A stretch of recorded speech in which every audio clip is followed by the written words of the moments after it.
Bonjour mes chers élèves.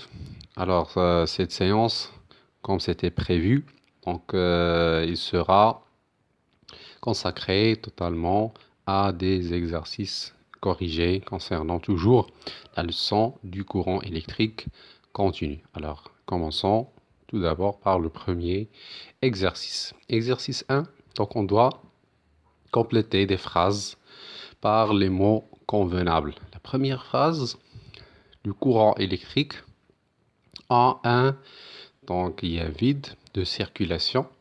Il sort du générateur par la borne et il tourne par la borne. Donc ici, on parle du sens du courant électrique. On a déjà vu pendant le premier paragraphe que le courant électrique continu possède un seul sens. Il circule dans un seul sens dans le circuit électrique. Et ce sens-là, il est toujours depuis la borne positive vers la borne négative. Alors, pour compléter cette phrase, alors le premier mot avec lequel on va compléter le premier vide, c'est le sens, c'est le mot sens. Alors, le courant électrique a un sens. Il sort du générateur par la borne positive et il retourne par la borne négative. Donc voilà pour la première phrase. On passe maintenant à la deuxième phrase. La deuxième phrase dit une composante électrique ne laisse passer le courant que dans un sens. Alors, quelle est cette composante qui ne laisse pas passer le courant que dans un seul sens? C'est évidemment la diode. Lorsque le courant passe, la diode est passante. Donc, on dit qu'il est branché dans le sens passant. Si la diode est, donc il n'y a pas de courant électrique. Lorsque la diode elle est branchée dans le circuit et le circuit ne passe pas, alors on dit que la diode elle est branchée dans le sens bloquant, ou bien on dit que la diode elle est bloquante. Sur un schéma normalisé, là, de son symbole indique le sens passant. Alors, pour symboliser une diode, on la symbolise avec une flèche. Alors, la flèche, le sens de la flèche indique toujours le sens passant de la diode. Troisième phrase, l'intensité du courant se note. Alors, on parle ici de l'intensité. La deuxième propriété du courant électrique continu. L'intensité, on a dit que c'est une grandeur qui exprime le débit ou bien la vitesse avec laquelle circule le courant électrique. On la note, on la symbolise avec la lettre I, grand I majuscule. Son unité est, alors quelle est l'unité de l'intensité? C'est évidemment l'ampère. On la mesure avec l'unité de l'ampère. Et cette unité, elle est symbolisée par la lettre A. C'est la première lettre du mot ampère. Pour mesurer l'intensité du courant, on utilise un appareil de mesure qui s'appelle l'ampère mètre. Cet appareil de mesure, pour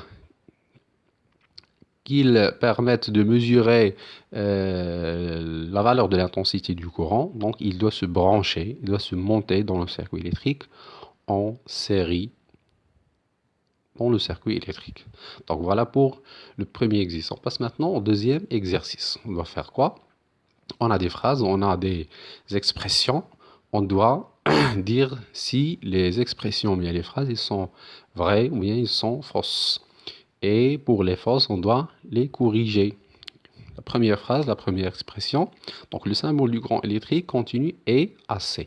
Alors, est-ce qu'on symbolise le courant électrique continu avec les lettres AC? Bien sûr, c'est non. Donc, c'est faux. Au lieu des deux lettres AC, on doit mettre les deux lettres DC. Donc, on symbolise le courant électrique avec les lettres DC. La deuxième phrase, toutes les piles électriques produisent un courant continu. Alors, comme on a déjà dit, le courant continu il est produit par des générateurs qui sont polarisés, qui possèdent un pôle positif et un pôle négatif, ou bien une borne positive et une borne négative. Alors, toutes les piles possèdent une borne positive et une borne négative. Donc, c'est pour cette raison qu'on peut dire que toutes les piles, quel que soit leur type, alors ils nous donnent toujours un courant continu. Donc, cette expression, elle est vraie. Troisième expression, la diode est un dipôle qui laisse passer le courant électrique dans tous les sens. On vient de voir ça. Donc la diode, il ne laisse pas passer le courant dans tous les sens, mais dans un seul sens. Donc l'expression, elle est fausse. La correction, donc, au lieu d'écrire dans tous les sens, on doit écrire seulement dans un seul sens. La dernière expression, le calibre de l'ampèremètre doit être réglé sur la petite valeur. Donc c'est faux. Parce que, comme on l'a déjà dit, le calibre de l'ampèremètre doit être réglé sur la plus grande pour éviter de détériorer l'appareil de mesure. Alors, comme correction, le calibre de l'ampèremètre doit être réglé sur la plus grande valeur. On passe maintenant au troisième exercice, exercice 3. Donc, on doit effectuer des conversions concernant l'unité de mesure du courant, bien de l'intensité du courant électrique qui est l'unité de l'ampère. Donc la première opération à faire, c'est convertir 300 mA en ampères. Donc comme on voit ici, on a le tableau de conversion, on a le ampère, on a les sous-multiples de l'ampère, c'est ici ampère, centiampère et milliampère. Premièrement, on doit noter la valeur de l'intensité de nos tableaux, donc 300. Donc on doit l'écrire. Donc voilà le premier 0, deuxième 0 et le 3. Donc ça, c'est 300 mA. On doit convertir cette valeur en ampères. Donc on doit compléter par un 0 et ajouter la virgule dans la case correspondante à l'ampère, ce qui donne une valeur de 0,3 ampères. Voilà.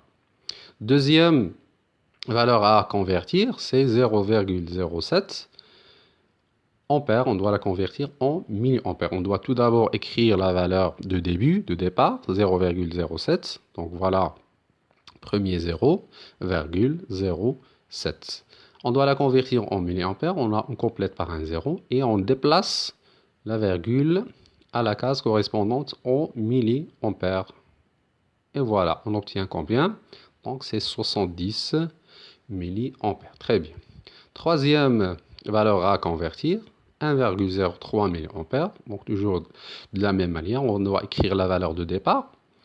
Donc 1,03. Compléter par des zéros pour arriver aux ampères et déplacer la virgule ici. On obtient combien? Donc 0,00103. Donc c'est la valeur finale ou bien la valeur d'arrivée. L'expression suivante, donc 15 ampères converti en 1000 ampères. Donc on écrit tout d'abord la valeur de départ, 15 ampères, et on complète par des zéros jusqu'à la case correspondante à l'unité du milliampère. On obtient combien? Donc c'est 15 000 milliampères. Exercice suivant, donc l'exercice 4, on a deux circuits électriques dans lesquels on trouve un générateur, une lampe et une diode. Ce qui est demandé pour l'exercice, c'est de préciser dans quel circuit la lampe va être allumée en justifiant notre réponse. Alors, pour savoir si la lampe s'allume ou bien non, on doit savoir tout d'abord, est-ce que la diode existante dans le circuit, est-ce qu'il permet au courant électrique de passer ou bien non. Si la diode permet ou bien laisse passer le courant, alors dans ce cas-là, on va obtenir l'allumage de la lampe. Si la diode ne laisse pas passer le courant électrique, alors dans ce cas-là, la lampe ne va pas être allumée. Pour savoir est-ce que la diode permet ou bien laisse le courant passer ou bien non, on doit savoir est-ce qu'elle est branchée, est-ce que cette diode elle est branchée dans le sens passant ou bien dans le sens bloquant. Pour le savoir, donc on sait toujours la première donnée qu'on sait sur le courant électrique, c'est que ce courant il circule depuis la borne positive du générateur, voilà, et il se dirige vers la borne négative. Alors ici, voilà le sens du courant. Donc cette diode, le sens du courant, il coïncide avec le sens passant de la diode. Alors le courant ici va circuler. La diode va laisser le courant passer. Pourquoi? Parce qu'il coïncide avec son sens passant. Donc ici, la lampe va être allumée. Pour le deuxième circuit, le circuit B, donc le courant toujours, il sort de la borne positive, il se dirige vers la borne négative. Ici, voilà le sens du courant. Mais ici, la diode, elle est branchée d'une façon inversée. Donc, ici, le courant ne va pas passer. Il va être bloqué.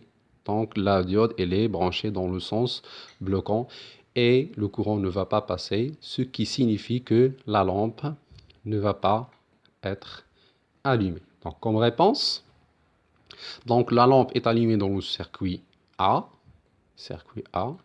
et non pas dans le circuit B. La justification, pourquoi? Parce que dans le circuit A, la diode elle est branchée dans le sens passant et dans le circuit B, la diode elle est branchée dans le sens bloquant. On passe maintenant au cinquième exercice. Donc on a 3 circuits ici qui contiennent un générateur, une pile, un moteur et 2 diodes. Les questions sont les suivantes. Alors, premièrement, on doit préciser dans quel circuit ou bien dans quel cas le moteur tourne. Et deuxièmement, on doit préciser quelles sont les diodes qui sont branchées dans le sens bloquant et on doit les entourer dans les schémas. Alors, on procède à la même manière. Donc, on sait toujours que le courant circule depuis la borne positive. Donc, ici, il va arriver comme ça. Alors, cette diode, il coïncide, son sens, il coïncide avec le sens du courant. Donc, il va laisser passer le courant. Le courant va arriver à la deuxième diode. Cette diode aussi, son sens, il coïncide avec le sens passant. Donc, il est branché dans le sens passant. Donc, ce qui signifie que le courant ici va circuler. Il va arriver à la borne négative. Ce qui signifie, encore une fois, que le moteur va tourner, va fonctionner. Pour le circuit B, alors voilà, le courant toujours il a le même sens, de la borne positive vers la borne négative. On voit ici que le sens du courant il est inversé avec le sens de la diode, ce qui signifie que cette diode-là va bloquer le courant et ne va pas le laisser passer, ce qui signifie que le moteur ici ne va pas tourner. Pour le troisième circuit C, donc ici on a le sens du courant, le voilà. Il coïncide avec le sens passant de la première diode, donc ce qui signifie que le courant va passer ici. Il va arriver jusqu'à la deuxième diode. Le sens du courant coïncide aussi avec le sens passant de la deuxième, ce qui signifie que le courant va passer dans le circuit C, ce qui signifie encore une fois que le moteur va tourner. Donc, dans quel cas le moteur va tourner? Donc, dans le cas A et dans le cas B. Donc, le circuit A, voilà, et dans le circuit B, le circuit C. Pardon, le circuit A et le circuit C, et non pas dans le circuit B. Pourquoi? Parce qu'il y a une diode ici qui va bloquer le passage du courant électrique. Donc, quelles sont les diodes branchées dans le sens passant? Il y a une seule diode qui est branchée dans le sens bloquant, c'est celle-là. Voilà, comme on a déjà vu. Donc, voilà la diode qui est branchée dans le sens bloquant. On passe maintenant à l'exercice 6. Ce qu'on doit faire ici, c'est mesurer, calculer l'intensité du courant indiquée par l'ampèremètre analogique suivant. Donc voilà l'ampèremètre analogique, voilà le cadran, voilà les graduations, voilà l'aiguille. Alors l'aiguille, elle est arrêtée sur une graduation. Pour mesurer la valeur de l'intensité, on doit effectuer un calcul. Alors qui est ce calcul? Pour effectuer ce calcul, on doit savoir premièrement quel est le calibre choisi. Donc voilà le calibre. Donc le bouton, il indique la valeur du calibre qui est de 0,03. Donc voilà le calibre. Le calibre C égale à 0,03 ampères. On doit indiquer le nombre de graduations ou bien l'aiguille ou bien les graduations indiquées par l'aiguille sur laquelle l'aiguille est arrêtée. Alors, on doit tout d'abord savoir combien correspond à une seule graduation. Une seule graduation, quelle est la valeur correspondante à une seule graduation. Comme on voit ici, pour faire ça, on procède à cette manière. Donc, on a ici 20 moins 15, c'est 5, divisé par le nombre de graduations. Donc, voilà la première, voilà la deuxième graduation, 3, 4 et 5. Alors, 5 divisé par 5, ça donne 1. Alors, pour chaque graduation, il correspond à la valeur de 1. Alors, ici, il y a 15, ici, il y a 16, et ici, c'est 17. Et voilà, n égale à 17. Le nombre total de graduations, voilà, c'est 30. Donc, on doit effectuer notre calcul. I égale à, on applique la formule qu'on a vue pendant le cours. I égale à le calibre fois nombre de graduations sur lesquelles l'aiguille s'est arrêtée, divisé par le nombre total de graduations. On obtient I égale à 0,03 fois 17 divisé par 30, on obtient la valeur 0,017 ampères. Converti en milliampères, ça donne 17 milliampères. Pour le deuxième cas, donc on a ici un autre ampèremètre analogique. On doit faire la même chose, calculer l'intensité. Donc on doit premièrement savoir quel est le calibre. Voilà, le bouton il indique la valeur de 0,1. L'aiguille s'est arrêtée sur la graduation numéro. Quel est son numéro? Quelle est la valeur de cette graduation? Donc, on doit savoir premièrement quelle est la valeur de chaque graduation. On effectue la même procédure. Donc, 60 moins 45, ça donne 15. Donc, la différence, c'est 15. Divisé par le nombre de graduations, 1, une graduation, 2, 3 et 4. Donc, il y a 4 graduations. Donc, divisé par 4. Ça donne combien? 3,75. Alors, quel est le nombre de graduations affiché par, ou bien indiqué par l'aiguille? Donc, n égale à 45 plus combien? Donc, ici, il y a 3. Chaque graduation nous donne 3,75.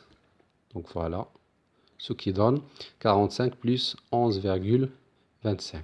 Ça va nous donner n égale à 56,25. Le nombre total de graduations, c'est 90. On applique. Donc, I égale à 6 fois n, divisé par grand N. Donc, 0,1 fois 56,25, divisé par 90, ça donne 0,0625 ampères. Converti en milliampères, on obtient 62,5 milliampères. Dernier exercice, on a ici un ampèremètre digital, numérique, ou bien un multimètre. On a 3 cas. Donc ici, on a utilisé ce calibre. Et dans le cas B ici, on a utilisé d'autres calibres. La première question, c'est quoi? Dans quel cas le calibre sélectionné est trop petit? On a vu ensemble pendant le cours que lorsque le calibre il est très petit, alors le multimètre affiche la valeur 1. Donc ici, la valeur affichée est 1, ce qui signifie que le calibre il est très petit. Alors comme réponse, alors le calibre sélectionné est très petit dans le cas A. Pourquoi? Parce que tout simplement, le multimètre affiche la valeur 1. Deuxième question, quel est le calibre le mieux adapté à la mesure? Donc ici, on a le calibre 20 mA. Ici, on a le calibre 200 mA. Quelle est la valeur la plus adaptée à la mesure? Est-ce que c'est le calibre 20 mA ou bien c'est le calibre 200 mA? Alors, la bonne réponse, c'est bien sûr le calibre 20 mA. Pourquoi? Parce que, tout simplement, ce calibre donne une valeur. Regardez ici, on a la valeur 18,75 et ici, on a seulement 18,7. Alors, la valeur obtenue ici, elle est plus précise que cette valeur-là. Hein? Donc, ça donne plus de précision. Et deuxième cause, parce que le calibre, ici, 20 mA, elle est juste un petit peu supérieur à la valeur à mesurer. Toujours le calibre adapté, c'est le calibre qui est juste supérieur à la valeur à mesurer. Donc ici, 20 elle est juste supérieure à 18, mais 200 mA, elle est très loin de la valeur à mesurer qui est de 18,75 mA. Alors, on est arrivé à la fin de cette vidéo. Merci pour votre attention.